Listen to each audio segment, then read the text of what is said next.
네, 여기는 창세기 3장 6절부터 창세기 3장 13절까지의 말씀을 같이 나누어 보도록 하겠습니다. 먼저 같이 한번 읽어볼까요? 창세기 3장 6절. 여자가 그 나무를 본즉 먹음직도 하고 보암직도 하고 지혜롭게 할 만큼 탐스럽기도 한 나무인지라. 여자가 그 열매를 따먹고 자기와 함께 있는 남편에게도 주매 그도 먹은지라. 이에 그들의 눈이 밝아져 자기들이 벗은 줄을 알고 무화과 나무 잎을 엮어 치마로 삼았더라. 그들이 그날 바람이 불 때 동산에 거니시는 여호와 하나님의 소리를 듣고 아담과 그의 아내가 여호와 하나님의 낯을 피하여 동산 나무 사이에 숨은지라. 이르되 내가 동산에서 하나님의 소리를 듣고 내가 벗었으므로 두려워하여 숨었나이다. 9절을 빼고 제가 10절로 그냥 바로 읽었습니다. 네, 그리고 11절. 이르시되 누가 너의 벗었음을 내가 알렸느냐? 내게 알렸느냐? 내가 내게 먹지 말라 명한 그 나무 열매를 내가 먹었느냐? 아담이 이르되 하나님이 주셔서 나와 함께 있게 하신 여자 그가 그 나무의 열매를 내게 주므로 내가 먹었나이다. 네, 여호와 하나님이 여자에게 이르시되 내가 어찌하여 이렇게 하였느냐? 여자가 이르되 뱀이 나를 깨므로 내가 먹었나이다. 네, 이 이야기들에 대한 그림을 한번 제가 이렇게 그려봤는데요. 네, 동산 중앙에 두 개의 나무가 있고요. 생명의 나무, 그 다음에 선과 악의 지식의 나무를 그려봤고요. 그리고 더 서펜트에 대해서 그려봤고요. 제가 이전에 말씀드린 것처럼 저는 여기서 더 서펜트를 스네이크가 아닌 빛나는 존재로서 생각해 보겠다고 말씀을 드렸죠. 그리고 여자를 그려봤습니다. 여자가 선과 악의 지식의 나무의 열매를 따서 먹게 되죠. 그리고 남자에게 주게 됩니다. 그리고 둘 다 지식의 나무의 열매를 먹고 벗었음을 알고 동산 나무 뒤에 이렇게 숨게 되죠. 무화과 나무로 치마를 만들고요. 그리고 여호와 하나님과 대화를 나누는 그런 부분들이 있죠. 여기서 제가 말씀드리고 싶은 거는 두 가지를 한번 생각해 볼 수가 있어요. 네, 하나는 그들의 눈이 밝아져 무화과 나무 잎을 엮어 치마로 삼았더라. 이 아담과 하와가 눈이 밝아져 치마를 만들어 입었죠. 근데 예수님께서 말씀하셨던 것 중에 이런 말씀이 있어요. 요한복음 9장 41절을 보면은 예수께서 이르시되 너희가 맹인이었더라면 죄가 없으려니와 본다고 하니 너희 죄가 그대로 있느니라 라는 말씀을 하신 것이 있죠. 이 구절 말고도 보는 자 또 맹인에 대한 이야기를 인용하신 글들이 있어요. 스스로 내가 본다 라고 얘기하는 그런 부분에 대해서 예수님은 칭찬하진 않으시죠. 너희 죄가 있음을 너희가 알지 못한다 라는 부분으로 질책을 하시죠. 우리가 눈이 밝아져 무언가를 본다고 할 때 우리가 뭔가를 만들어서 우리를 가리게 되는데요. 그 부분이 결국에는 우리 죄가 그대로 있게 되는 그런 상황이 된다고 할 수가 있겠습니다. 그리고 요즘 뭐 이렇게 인터넷상에서 딥스테이트 이야기들이 많이 나오죠. 그 외에 일루미나티 이런 얘기들 많이 나오는데 프리메이슨. 그들의 특징 중에 하나가 치마가 있죠. M자로 돼서 아마 그 잘 아시는 것 중에 하나가 그 구글의 메일 주소 이렇게 할 때 보면은 치마 형태, M자의 치마 형태 부분들이 많이 인용되고 있죠. 그렇게 그런 어떤 그 마크, 어떤 표징을 기호를 사용하는 존재들은 아마도 스스로 눈이 밝아진 존재로 생각을 하지 않나 그렇게 생각이 듭니다. 하지만 결국에는 그 스스로 눈이 밝아졌다는 그 의미는 예수님께서 보실 때는 죄가 그대로 있는 그런 존재로서 간주될 수도 있다. 예수님이 보실 때에. 그래서 상당히 조심스러운 부분이라고 할 수가 있습니다. 제가 성경 외적인 말씀을 말씀드렸지만은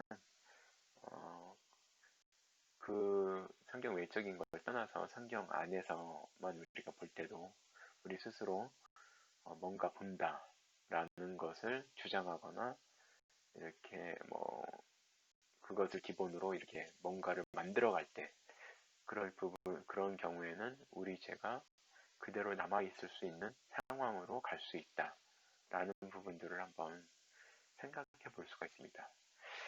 그리고 또 한 가지는 이 바람이 불 때인데요. 이 바람이 불 때, 킹 제임스 성경에는 in the cool of the day라고 되어 있습니다. 근데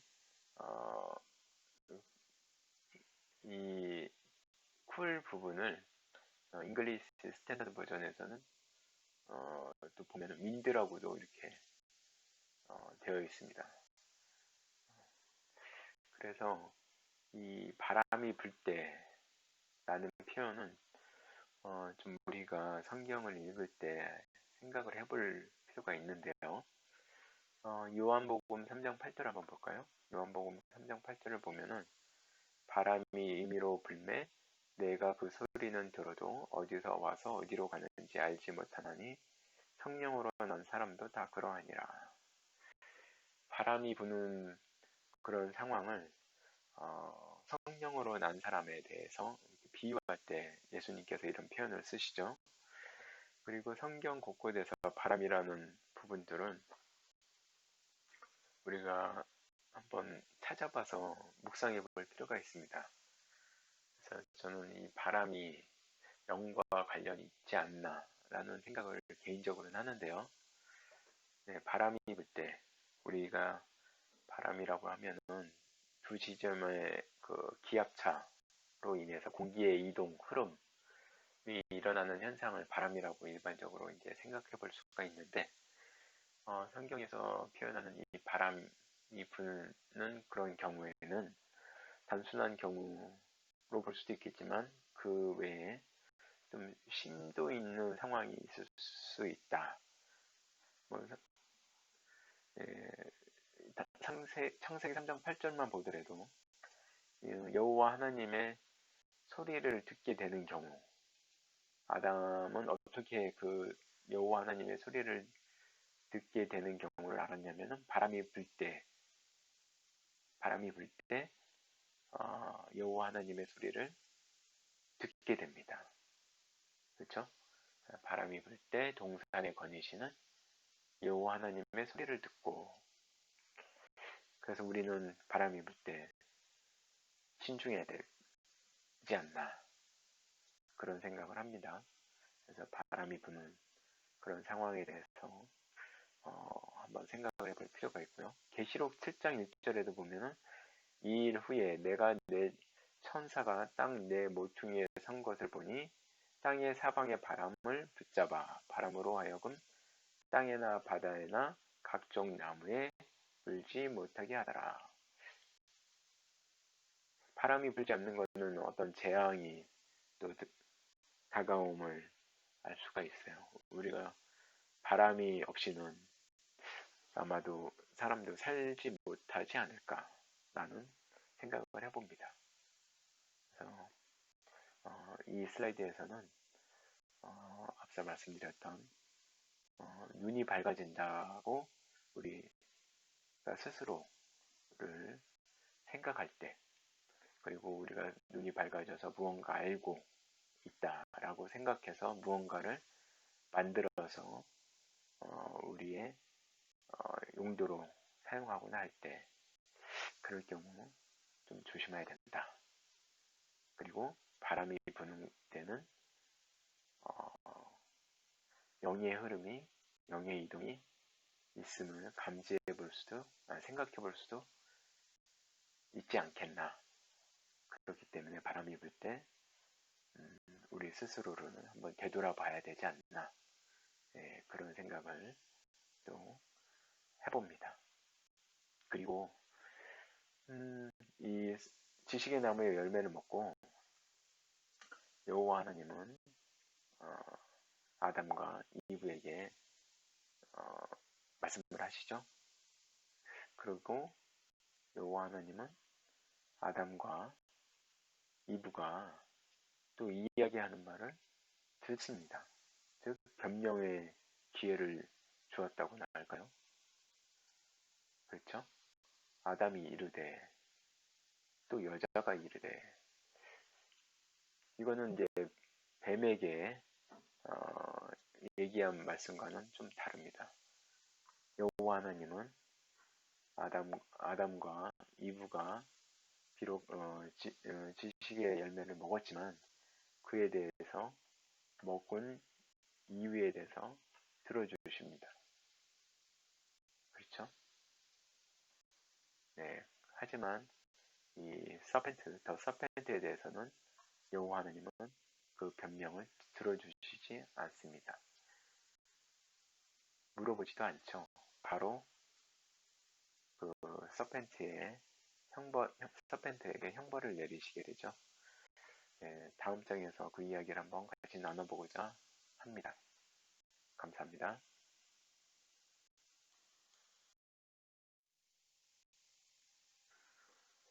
네, 여기서는 창세기 3장 14절에서 창세기 3장 21절까지의 말씀을 함께 나눠보도록 하겠습니다. 네, 창세기 3장 14절의 말씀을 읽어보면, 여호와 하나님이 뱀에게 이르시되 내가 이렇게 하였으니 내가 모든 가축과 들의 모든 짐승보다 더욱 저주를 받아 배로 다니고 살아있는 동안 흙을 먹을지니라. 15절 내가 너로 여자와 원수가 되게 하고 내 후손도 여자의 후손과 원수가 되게 하리니 여자의 후손은 내 머리를 상하게 할 것이요 너는 그의 발꿈치를 상하게 할 것이니라 하시고, 16절 또 여자에게 이르시되 내가 내게 임신하는 고통을 크게 더하리니 내가 수고하고 자식을 낳을 것이며 너는 남편을 원하고 남편은 너를 다스릴 것이니라 하시고, 17절 아담에게 이르시되 내가 내 아내의 말을 듣고 내가 내게 먹지 말라 한 나무의 열매를 먹었은즉 땅은 너로 말미암아 저주를 받고 너는 내 평생에 수고하여야 그 소산을 먹으리라.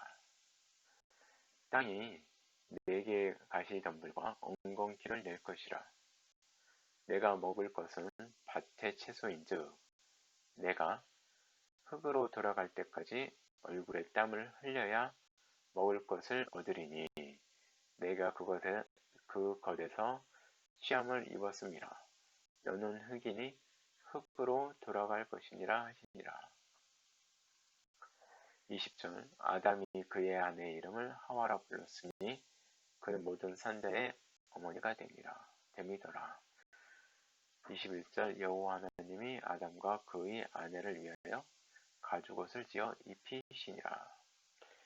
네, 이 구절에 대한 내용을 한번 제가 이렇게 그림으로 그려봤습니다. 네, 앞서 제가 말씀드렸던 것 중에 하나가 지식의 나무의 열매를 먹고 하나님께서 아담과 이브에게 왜 열매를 먹었는지 물어보시죠. 그리고 아담과 이브는 그거에 대해서 답변을 합니다.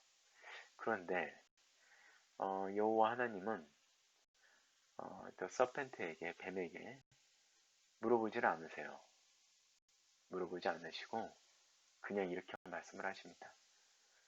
뱀에게 이르시되 내가 이렇게 하였으니 내가 모든 가축과 들의 모든 짐승보다 더욱 저주를 받아 배로 다니고 살아있는 동안 흙을 먹을지니라. 이렇게 말씀을 하십니다. 제가 더 서펜트를 그 어원에서 여러 가지 어원이 있는데 저는 빛나는 존재로서 더 서펜트를 생각해 보고 싶다고 말씀을 드렸잖아요. 그런데 여호와 하나님께서 뱀에게 하신 말씀은 두 가지 말씀, 그리고 뭐 더 추가적으로 하신 말씀이 있지만 위 있죠. 배로 다니게 될 것이다. 저주를 받아서 배로 다니게 될 것이다. 그리고 살아있는 동안 흙을 먹게 될 것이다. 이 두 가지 벌을 내리십니다. 형벌을. 그리고 더 읽다 보면은 뱀의 씨가 있다고 말씀을 하십니다. 네, 뱀에게 내 씨가 있을 텐데, 그리고 여자에게도 여자에게도 형벌을 내리는데, 여자의 형벌은 두 가지죠. 임신하는 고통, 그리고 남편을 원하고 남편은 너를 다스리게 되는 일, 그 두 가지 얘기를 하십니다. 그 남자에게도 형벌을 주는데 그 형벌 중에 하나가 땅이 너로 말미암아 저주를 받는 거. 그래서 너는 평생 수고해야 소산을 먹게 되는 거. 네, 그런 수고에 대한 어, 이야기를 또 하게 됩니다. 땅의 저주와 수고, 그로 말미암은 수고.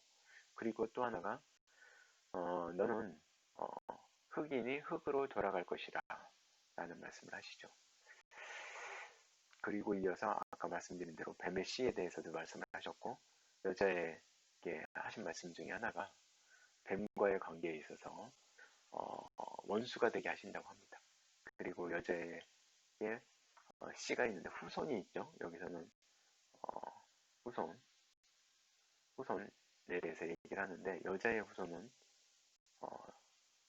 뱀의 후손과 원수가 됩니다. 그리고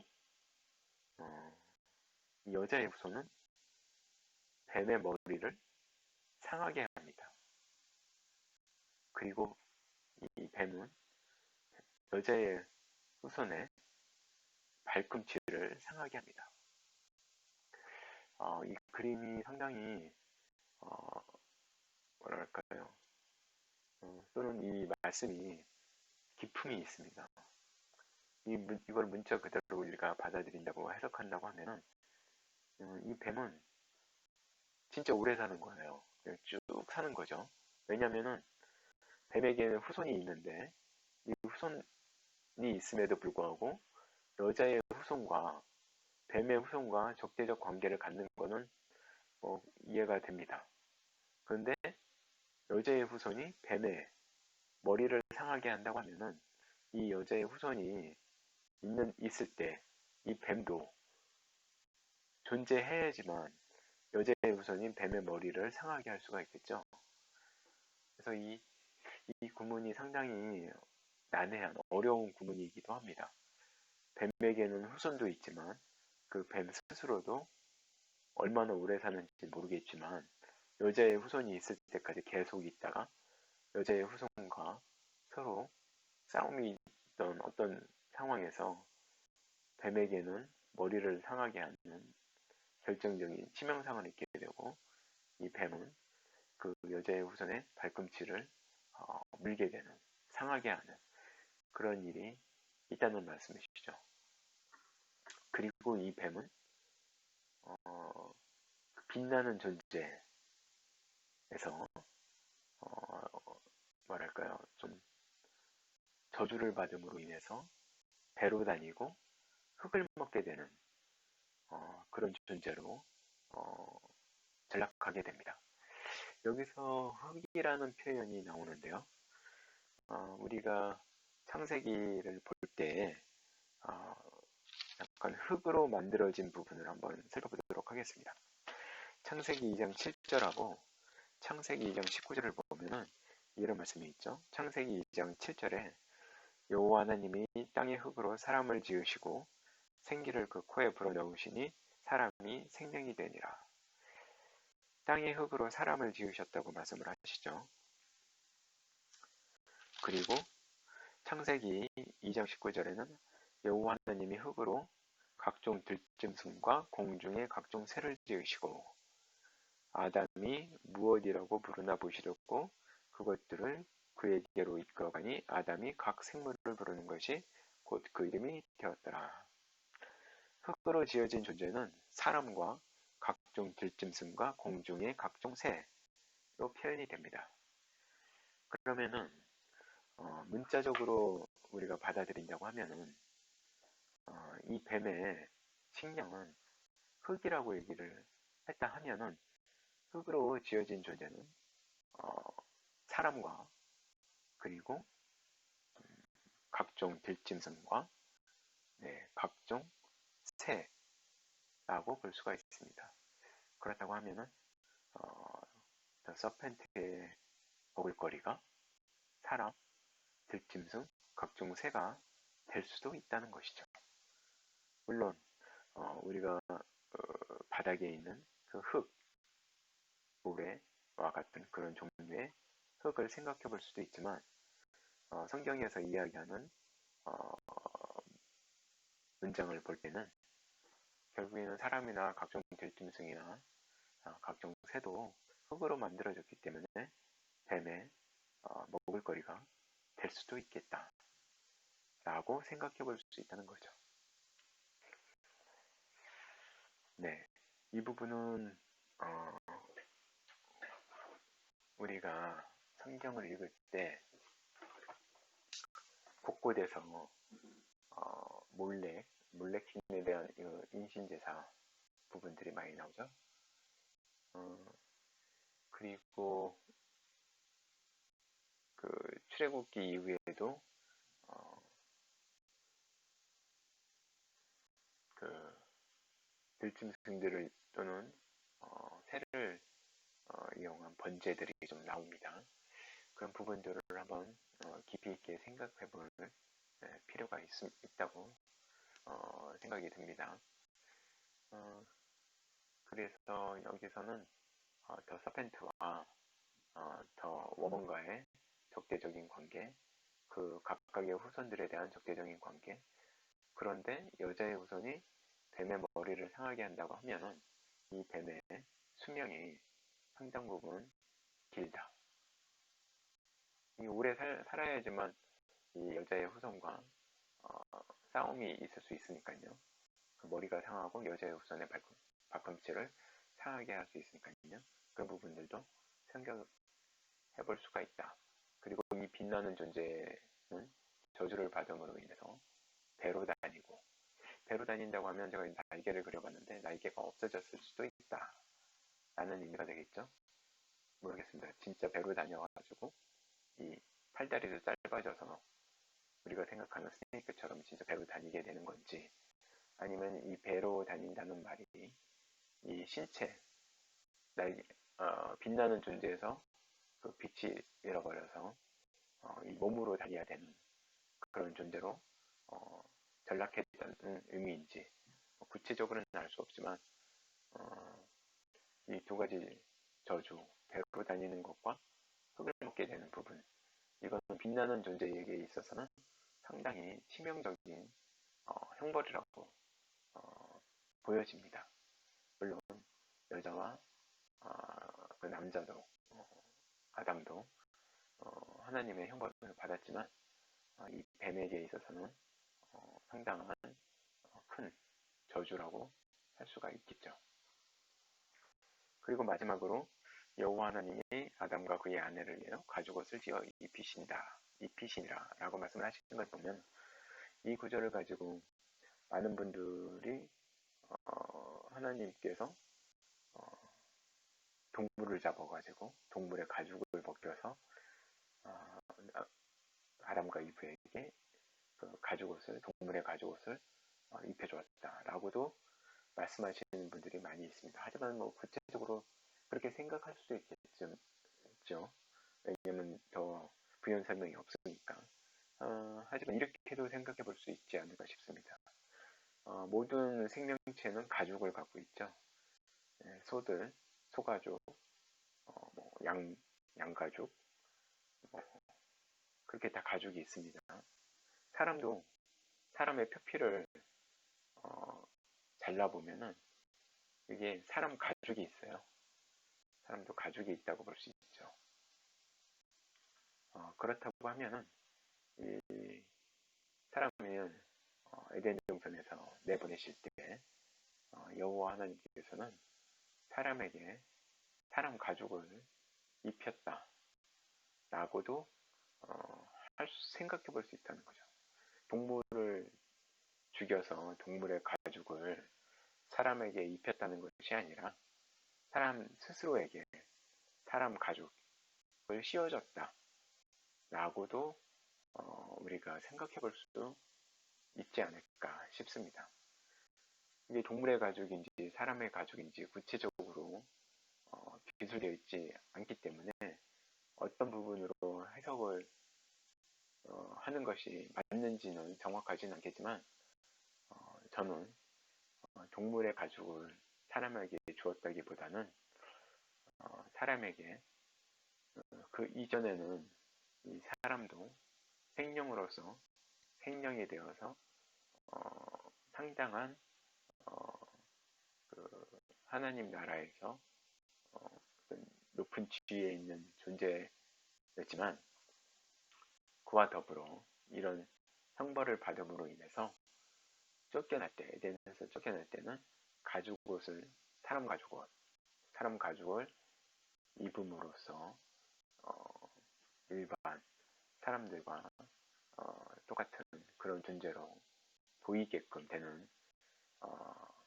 그런 상황으로 가지 않았을까 그렇게 생각을 해봅니다. 네, 본 장에서는 여기까지 말씀을 나눠보도록 하겠습니다. 감사합니다.